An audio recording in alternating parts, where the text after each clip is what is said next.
Hi guys! Magluluto ako ng spaghetti guys. Bawang tayo guys.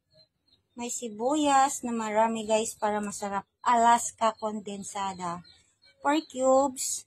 Tomato paste guys. Magdagdag tayo para hindi masyadong maputi ang ating spaghetti. Corned beef. Cheese.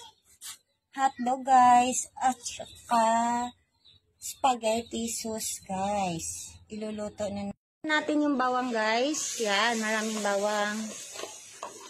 Para masarap. Sibuyas na pula guys.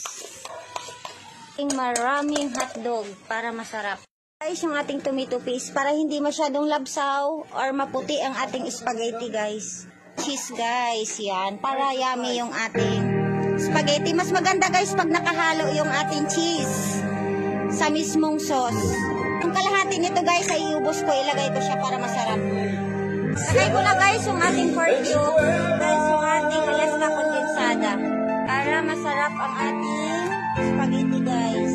Alaska condensada at saka cheese ang ihalo natin sa sauce para masarap. Luto na guys ang ating spaghetti sauce. Imumix na natin. Ito na guys, luto na ang ating spaghetti na guys na maraming cheese at condensed milk. Thank you for watching guys.